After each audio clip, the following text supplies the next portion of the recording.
بسم الله الرحمن الرحيم الحمد لله رب العالمين والصلاة والسلام على أشرف الأنبياء والمرسلين نبينا محمد وعلى آله وصحبه أجمعين أما بعد اللهم علمنا ما ينفعنا وانفعنا بما علمتنا وزدنا علما يا رب العالمين. We continue our discussion on the book Adab al-Masjid as-Salah. We continue our discussion on the book called The Etiquette of Walking to Salah by Sheikh Muhammad Abdul Wahab, and we are the part where the Sheikh is talking about that. Sheikh says, وَتَكُونُ السُّورَةُ فِي الْفَجْرِ مِنَ الْتِوَالِ الْمُفَصَّلِ. He said that the surah of the Fajr has to be from the al-Mufassal, and we spoke about al-Mufassal last class. Before we get to that, how many surahs are in the Quran? 114. Nah, 114. Okay. So the Sheikh is saying that Al-Mufassal is, what surah is Mufassal? What's the beginning of Mufassal? We spoke about it last time. Al-Mufassal. What is?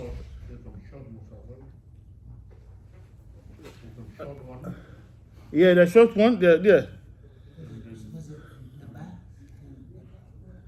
Yeah, the surah from Mufassal, they said the beginning from Mufassal, some of the scholars say is Qaf, Surah Qaf. And Surah Qaf is Surah 49 of the Quran. Huh?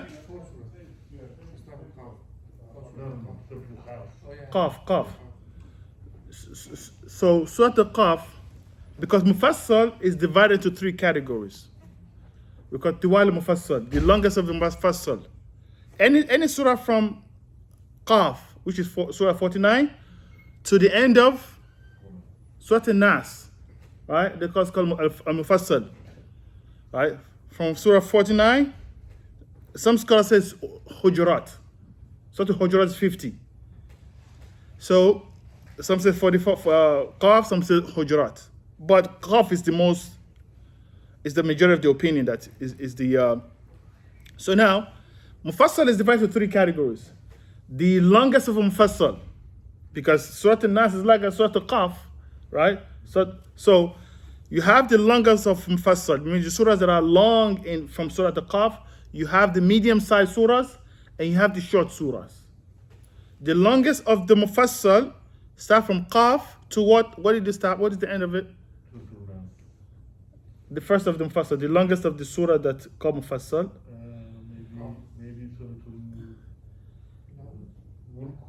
Surah Al-Mursalat.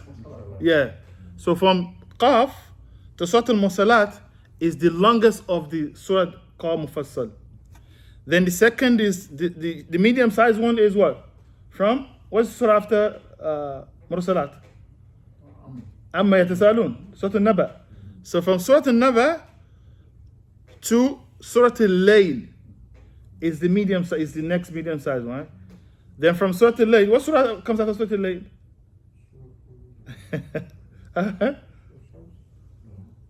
Yashams. Whatever surah comes, I can't remember right now. Right? Whatever surah comes after it, to Nas is the shortest of the Mufassal. Right? The shortest of the Mufassal. So the Shaykh says, وَتَكُونُ السُّورَةُ فِي الْفَجْرِ مِنَ التِّوَالِ الْمُفَصَّلِ. Meaning from Qaf to Mursalat, the Prophet ﷺ used to recite that in Fajr. The verse says, and he said, لقول عوس سألت أصحاب محمد صلى الله عليه وسلم كيف تحسبون القرآن. Aus, one of the tabi'in, he said, I asked the companion of the Prophet ﷺ, he said, كيف تحسبون القرآن? How do you divide Quran? How do you divide Quran? He says, ثلاثا. He said, in threes. وخمسا, in five. وسبعا, in seven. وتسعا, and in nine. وإحدى حشرة, and in 11. ثلاثة عشرة, and in 13th. وحزب المفصل واحد. He said, I asked the companion of the Prophet, how do you divide Quran? He said to them, ثلاثة, I mean that we recite, some of us recite three surahs. Some of us recite 5 surahs. Some of us recite 7 surahs in a day. Well, some of us recite 9. Some of us recite 13. 11. No, sorry. 11 and 13. And he said, Wahizb Mufassal. Like that means Mufassal from Qaf to the end is recited one time. Wahidun, that is recited one time. So he says, Amma al-Fajr فَيُكْرَهُ أَن يُكْرَهَ فِيهِ مِنَ الْقِصَارِهِ. It says, for Fajr, it is dislike for a person to recite from the short, anything from after lay down, anything from after lay is dislike at the person to recite for Fajr.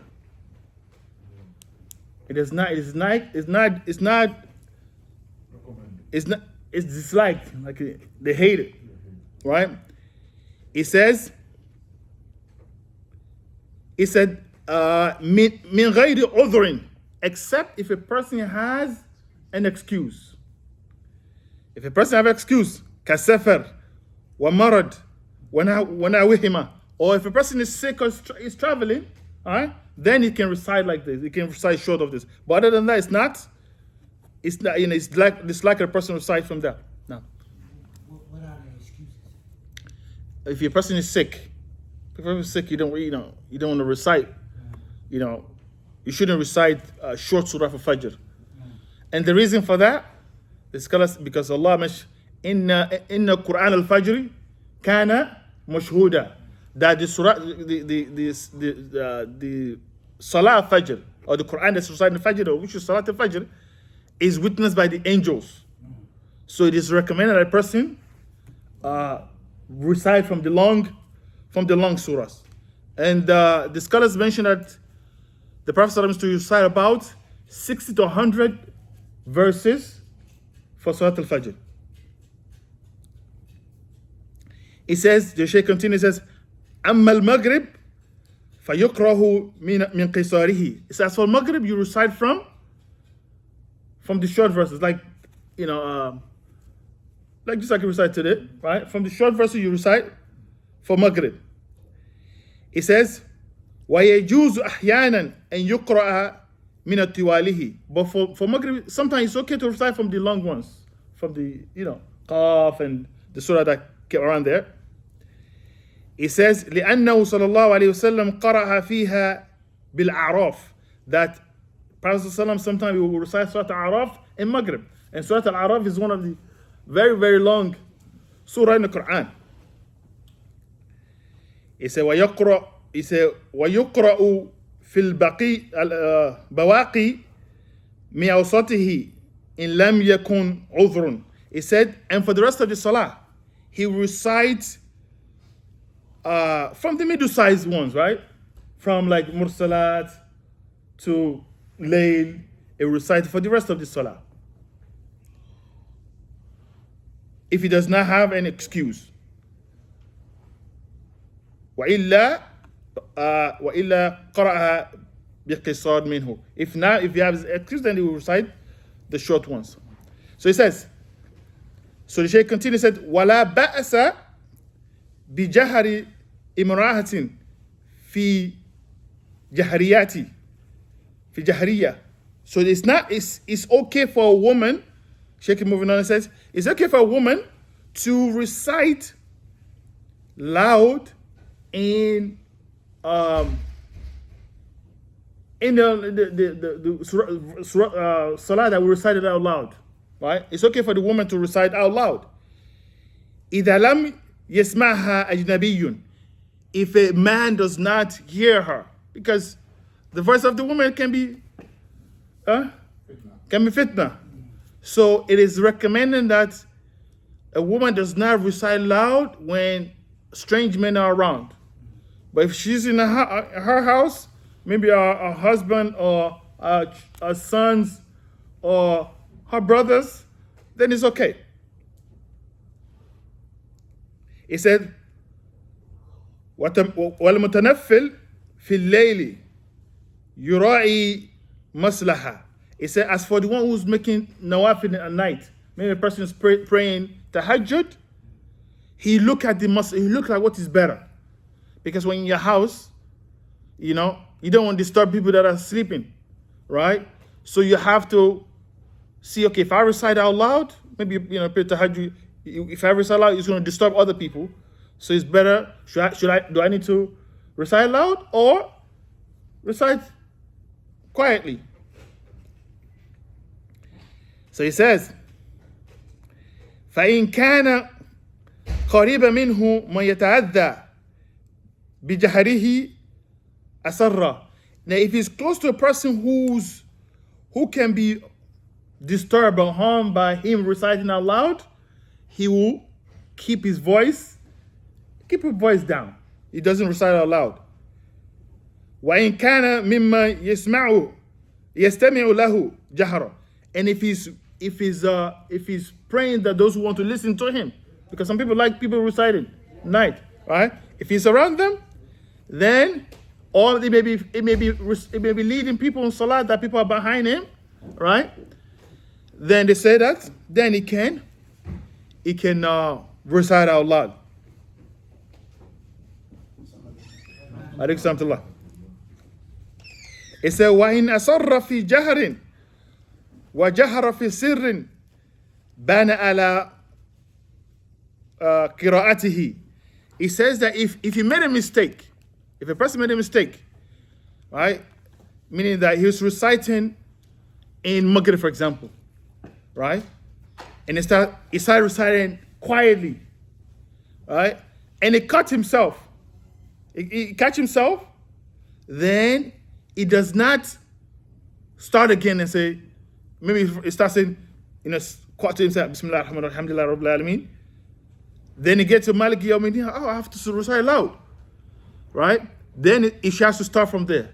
He has to be loud, and vice versa. If he's reciting Dhuhr, we know Dhuhr is supposed to be quiet, but he started reciting out loud, right? Whenever he catches himself, he does not start all over again, but he continues reciting out loud from the point that he catch himself. Then he said, the Sheikh says, وَتَرْتِيبُ الْآيَاتِ وَاجِبٌ. And he said, reciting the verses in order is obligatory. Meaning that you cannot recite Maliki Yawmiddin before reciting Alhamdulillah Rabbil Alameen. Right? It has to be in order. It has to be in order. It said, لِأَنَّهُ بِالنَّص, because of the nas, it's a text, right? And you cannot switch it around. أَمَّا تَرْتِيبُ الصُّوَرِ فَإِنَّهُ بِالْاجْتِهَادِ. It says, as for the order of the surahs, you can recite in any order. I mean, it doesn't mean you can recite in order, it just means that it's better to recite from Surah Al-Baqarah down, right? Surah Al-Baqarah is the first surah. What surah after Surah Al-Baqarah? Al-Imran. Then, so like that. The last surah, of course, is what? Surah Al-Nas. So a person recite all the way like that, from Surah Al-Baqarah all the way to the end. Like that, you should recite in that order. But it's not like it's wajib.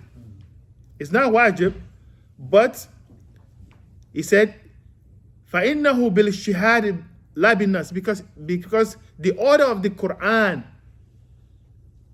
from the most correct opinion, is that is by ijtihad, is by the ijtihad of the companion, that the companions are the ones that put the Quran in order, in the order of the surahs, right?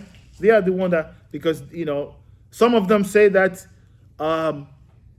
is by the Prophet ﷺ is the one that ordered it. This is a different opinion, but the most correct opinion is that is by the the work of the companion that they put the Quran in that order, basically. So it says فإنه بالاجتهاد لا بالنص في قول الجماهير العلماء. I said because if the majority of the scholars say that the companions are the one that put in that order. ولهذا تنوعت مصاحف الصحابة في كتاباتها. It says so, as such, so you will find that the masahif, the different Quran of the companions, it has different variations, right? They have some in terms of the order of the, right? Of course, it's not a major variation, but but there are still variation in them in terms of the way they arrange the some of the surahs in the Quran.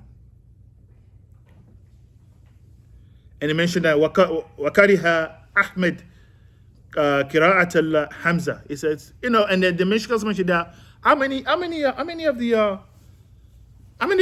how many recitation we have? 7. It's 7. It's 7. This is the 7. And it's two in Mecca. There are two that is kind of 2 recitation in Mecca, 2 in Medina. They say 2 in Sham and 1 in Iraq, right? So these are different. Of course, recitation are the way Quran is recited, right? The way Quran is recited, that some of them words that are not the same. They are different way they are pronounced sometimes in different surah, in different recitations. Right. So he said, Imam Ahmed disliked to recite Hamza. Hamza is one of the recitation. وكسائي, and he disliked to recite كسائي وإدغام الكبير لأبي عمرو. He said he doesn't like reciting this recitation, doesn't like them. So anyway, he can move on. He says ثم يرفع يديه كرفع الأول.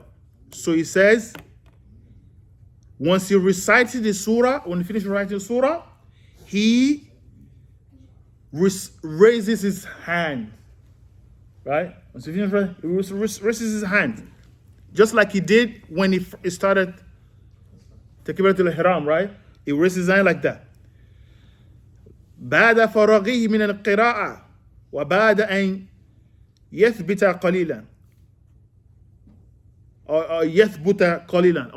After he finishes from reciting from surah, in this surah, he's kind of quiet a little bit, meaning that he does not quickly rush to ruku, right? He kind of like he's quiet a little bit. He said حتى يرجع إلى نفسه. So he's quiet a little bit until everything is feeling like a little relaxed a little bit.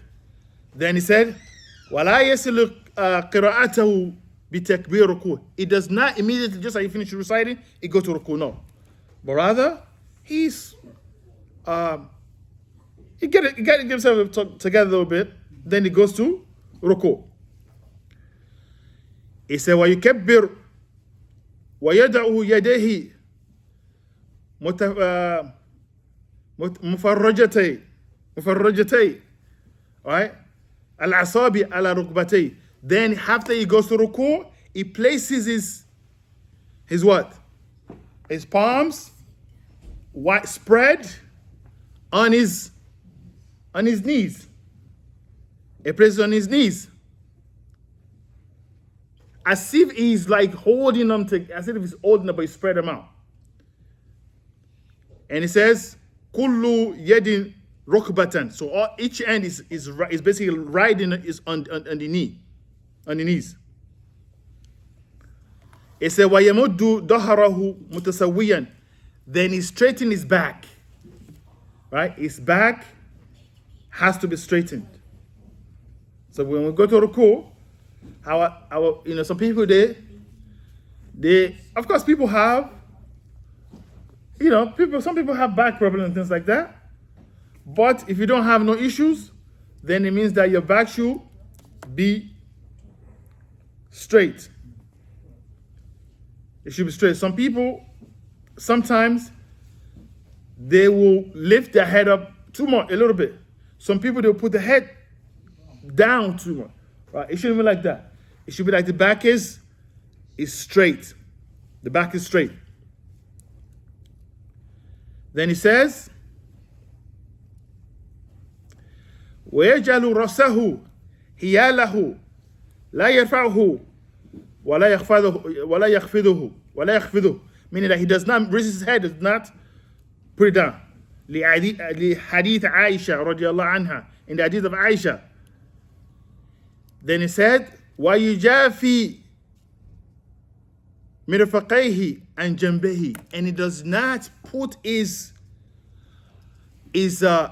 elbows to his side, right? He does not put his elbow to his side, meaning that some people, when they ruku, their elbow is like together, but rather it's out like this. It's not connected to your side. Right. So he says,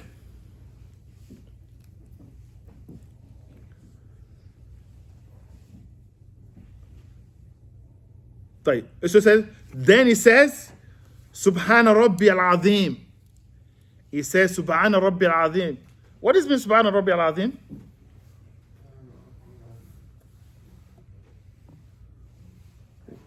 And what do, of course, we know when to say, we say Subhana Rabbi al-Azim, right? Yeah. We say it when? Glory to my Lord, the most high. No, glory to my Lord. It's ruku, that's true, yes. But what does it mean? Subhana Rabbi al-Azim. Glory to my Lord, who is high. Okay. Glory, exalted, all right. Al-Azim. What? Big.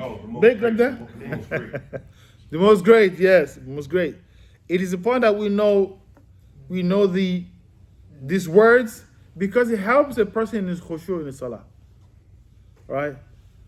It helps a person because when you think about it, you know, salah is not just a mechanical thing that we just do and just move. No. But actually we're in communication with Allah Azza wa Jal. We're talking to Allah. So these short phrases that we say, it's important that we contemplate them so that it can help us to, inshallah, we can contemplate to help us be focused in our salah. So he says, so the person says, Subhana Rabbi al-Azim, glory to my Lord, or exalted to my Lord, the most great. Then he says, Adna al-kalmal thalathun. He said the minimum of the minimum you can say is what? Is 3. The minimum a person should say is وَعَلَاهُ فِي حَقِّ الْإِمَامِ عَشْرٌ. The imam is supposed to say 10. The imam is supposed to, if you're the imam, when people are saying the 3, you should say more. Does it be odd? Eh? It should not be odd. It doesn't have to be odd. It doesn't have to be odd. It doesn't have to be odd. If you're saying in terms of and I know that some of the narration mentions some of the narration mention odd numbers. Nah, some do not mention that, but some narration also mention even as well too. In terms of 10, in terms of, and when you go up. So he says, وَكَذَا حُكْمُ Subhana Rabbi al-A'la. And the same thing you say for Subhana Rabbi al-A'la when you go to sujood. And Subhana Rabbi al-A'la, what does it mean? Glory to my Lord, the most high. The most high, yeah. Glory to my Lord, the most high. So he said, وَلَا يَقْرَأ فِي الرُّكُوعِ وَالسُّجُودِ. And it does not recite any surah in the ruku, not in the sujood. It does not. Some people have the habit of reciting, right? But the person does not recite. And what about the dua that has that in the surahs? What do we do about those? dua that from the Quran. I think those are okay. Those are okay. Naam, those are okay. But you have to have intention of making dua with them, not as reciting them in the salah.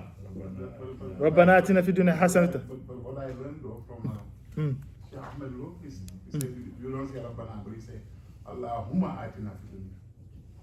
Dr. Ahmed. Nah, so he said that. Yeah. So you don't because you should not supposed to say Quran inside that. He said instead of saying Rabbana atina fi dunya, he say Allahumma atina fi dunya hasanatan wa fil akhirah. But then that's not Quran, that's dua. Because the Quran, if you change just one word, so it's not.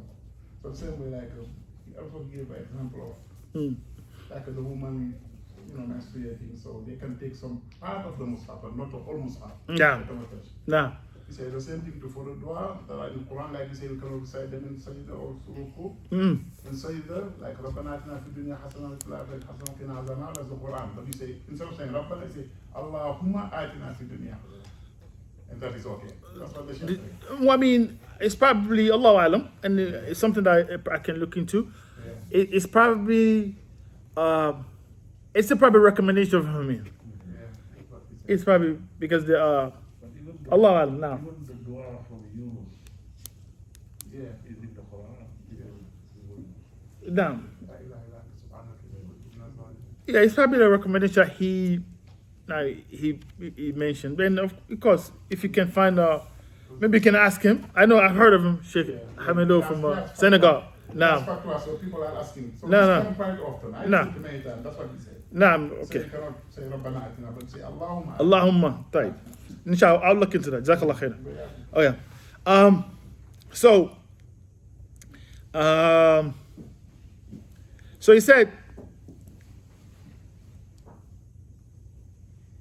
So ثم يرفع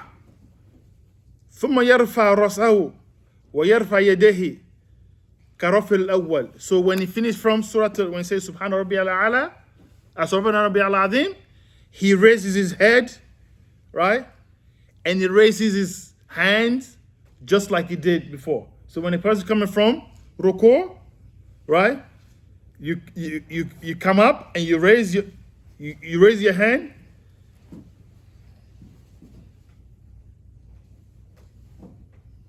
And why are you saying Sami Allahu liman hamida?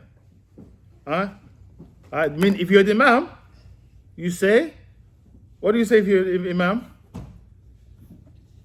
You say what? Sami Allah liman hamida. Okay. And then you quietly say Rabbana. Okay. Or you can say Allahumma Rabbana wa lakal hamd. Yeah, you can Rabbana wa lakal Allahumma Rabbana, that's permissible. But the imam said both of them. Sami Allahu liman hamida. One loud and one quiet. Say that? One loud and one quiet. Yeah, now. Yeah, it's one like now. Now the people that are following the Imam, right? The people following the Imam, they say what? But they don't say one only. They only say one. They say the second one. They say one. So Imam says Sami Allahu liman hamida. The people behind say Rabbana wa lakal hamd. But Imam said both of them together. yes. Now, but of course, the second one is said silent now. So it says wujuban, obligatorily that it has to be said. Wa ma'na sami Allahu sami'a. And what is meaning of sami'a? What is meaning of sami Allahu liman hamida? Allah hears of your prayers. Sami Allahu liman hamida. Allah hears the one who praises him. Allah is listening to. He said, istijab, meaning that Allah, the Shaykh said, istijab, meaning Allah answers the one who praises him. He said, إِذَا اسْتَتَمَّ قَائِمًا قَالَ رَبَّنَا وَلَكَ الْحَمْدُ. That you have to say رَبَّنَا وَلَكَ الْحَمْدُ when he gets back.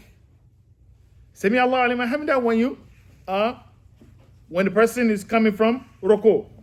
When he gets up, when he's in proper position, he will say, Rabbana wa lakal hamd. Then he will say, Mil as-samawati wal ard. Of course, these are extra that you say, right? For a purpose, we just stick with the basic, inshallah. Alright? So you say, Sami Allah liman hamida, is of course the Imam said, you say Rabbana wa lakal hamd, but the other things we can say after that. The other things we can say after that, and from the word Sheikh says Mila samawati wal ard. Right? Meaning there's a continuation of the dua. Rabbana wa lakal hamd. Meaning that, what's Rabbana wa lakal hamd? Our Lord, you the prize. Huh? And give you the praise. Rabbana. Rabbana is our Lord. To you belong the praise. Alright? Now the other part that Sheikh is mentioning, which is from the Sunnah, Bila samawat, meaning that this praise, it fills the samawat, the heavens, wal ard, and if this praise, the praise that's for you, it fills the earth too. But we're not really, we just mentioned it for masheta, and it fills whatever you wishes. Wa min shay'in bad, and everything after that. Right? Meaning that these are extra dua that person says after, meaning coming from ruku. I heard most people saying like, Hamdan kathiran tayyiban. You can say that too. Nah, that's definitely, yeah. You can say that too now. You can say that too. The Sheikh just mentioned this one, but yeah, you can say that too now. So he mentioned here, he said, when you share azad, if you want, you can add more to it, the Sheikh says. If you say, you can say, which is Alu Thana wal Majd. You are the Alu Thana. These are other things you say. If you want to, those who want to go further, the more we learn, inshallah, we want to say more. That you are the Alu Thana. You are the honor of praise and magnification. And so on and so forth. You mentioned that. Okay. أحق ما قال العبد. And now. So these additional praises. Yeah. This is typically when you're praying by yourself, right? Because you don't really have time when you're praying. But if we're praying behind the Imam, yes, you don't really have time because you're following the Imam. Yeah. When you're following the Imam, you are, you have to, you don't want to be too, Alexander. Now, when you're following the Imam, you don't want to be too, you don't want to fall behind. Yeah. Right? And you don't want to precede the Imam. Right? You just want to follow him as he goes. Right? So, yes, it's not possible when you're praying behind the Imam. But when you're by yourself, yeah, you can say that now. No, that's the point, yeah. So it says, so from the things that you say during your, when you come from ruku is, you say, oh Allah, you are the owner of praise and magnification. This is this is what is befitting أحق ما قال العبد. This is what's befitting that the person should say. وَكُونَ لَكَ الْعَبْدِ. All of us, we are servant to you, Allah. لَا مَانِعَ لِمَا أَعْطَيْتَ. Right? No one can prevent anything that you give. وَلَا مُعْطِيَ لِمَا مَنَعْتَ. And no one can give what you prevent. وَلَا يَنْفَعُ ذَا الْجَدِّ مِنْكَ الْجَدِّ. That no one of magic can benefit anyone in front of you if you don't want. Basically, if you don't want to benefit, no one of anyone of statue or of power can benefit anybody before you. In essence, so it says, we have about 11, inshallah. Okay. It says, وَلَوْ أَنْ يَقُولَ غَيْرِهِ مِمَّا وَرَدْ. And you can see other than this in what is mentioned. There are many things mentioned. In the Sunnah, you find that many things are said. Right? But the more a person says these things, the more reward you get in terms of your salah. Right? The more of this thing you say, especially when you are not praying behind the Imam. Right? So that's what Sheikh is saying. He said, and he mentioned, وَإِنْ شَاءَ قَالَ اللَّهُمَّ رَبَّنَا وَلَكَ الْحَمْدِ. Which we mentioned that before. So he says, It's فإن أدرك المأموم وإن أدرك المأموم الإمام في هذا الركوع فهو مدرك للركعة. If the Ma'mum catches the Imam in ruku, then it means that what? It catches the rak'ah. But condition, as long as when he start the salah, he No. don't just come in, because salah has a qiyam. So he's supposed to, when he arrives, he's supposed to say Allahu Akbar. Stand up a little bit and then go to ruku. If you catch the Imam there, he has the rak'ah. Nah, sahih. But you cannot just come to like, No, yeah. And we mentioned this last class too as well, right? Right? Meaning that before you catch the Imam, you have to say Allahu Akbar twice. Right? Allahu Akbar, Takbiratul Ihram, and then the other Allah. and Allahu Akbar to go to ruku. You don't have to recite because Imam, if you try to recite, and it's not every place for you to recite. The replay for you to just go to with Imam in the ruku. And if you catch him in the ruku, after you say Allahu Akbar, then you have catch. You don't have to make that rak'ah up again. But if he comes up before you catch him in the ruku, then you have to make it up again. So that's the inshallah that's the understanding. It says, then mention ثم يكبر ويخر سجدا ويخر ساجدا. Then he say Allahu Akbar, meaning that he say Allahu Akbar to the sujood. He say Allahu Akbar to sujood. ولا يفرع يديه في هذا الموضع, and he does not raise his hand when he goes to when he's going to sujood. He does not raise his hand when he's going to sujood.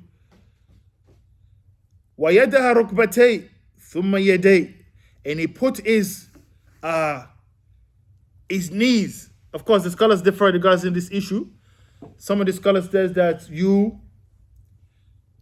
based on of course, there are different narration, and the scholars they say that a person can go to the sujood with his knee, and some said that it's okay for you to go to with your hands, and whichever a person chooses, there's no problem, inshallah. There's no problem. So he says, any questions, inshallah, before we, I think any questions, Brother Pierre? No? Okay, type. So he says, let's just, inshallah, we're going to finish. A little bit, inshallah, we'll finish. So he says,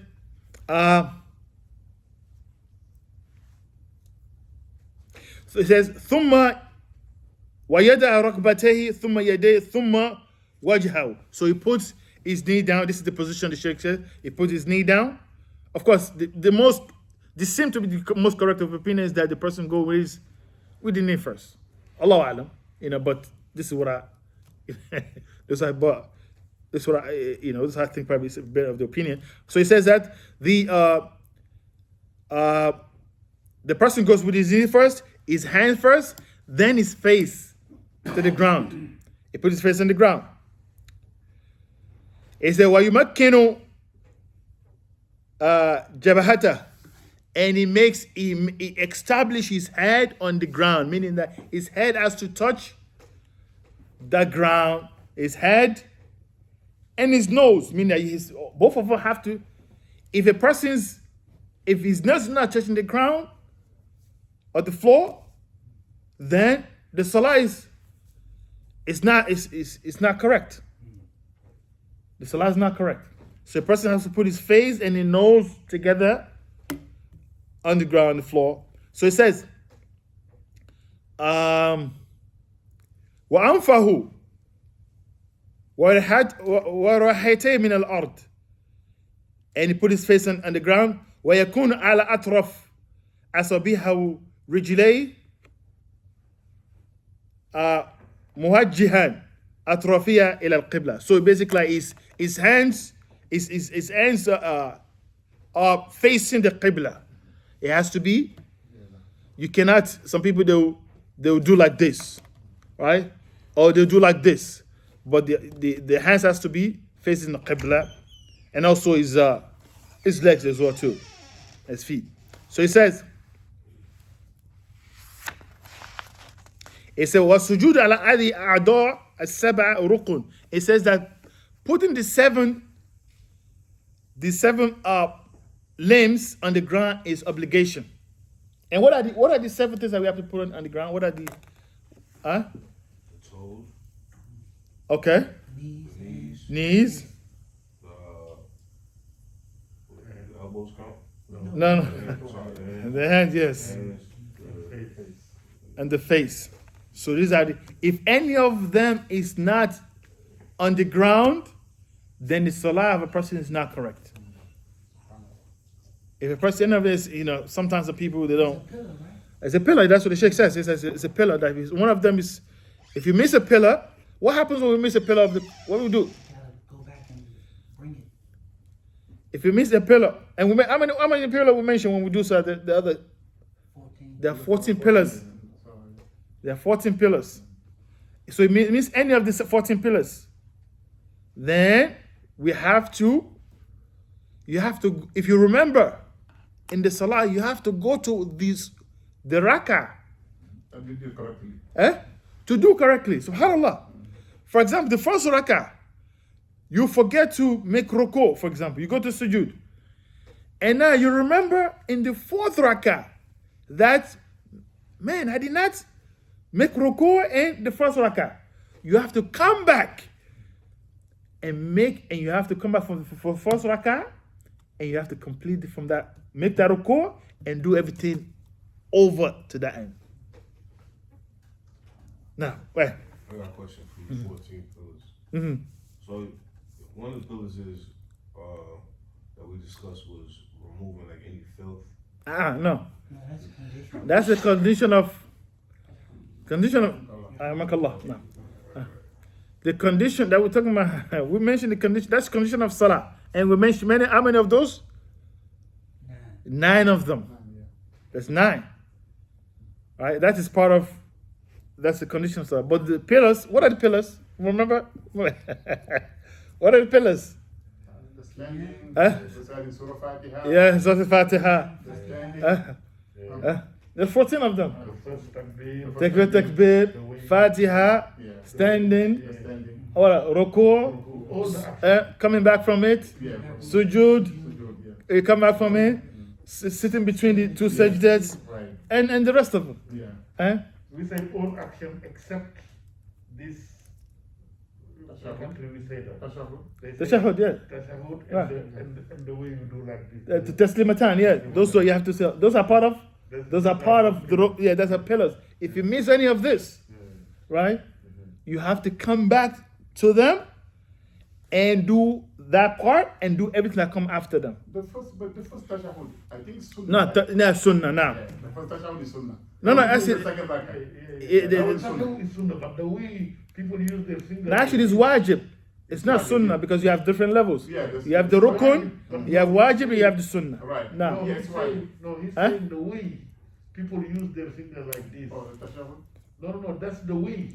You know, you can do tashahhud without say It's moving the possible. finger. Yeah. He say all action moving Right. is below except the moving fingers Right. and the moving hand. Yes. Yeah, the taslim. who said that?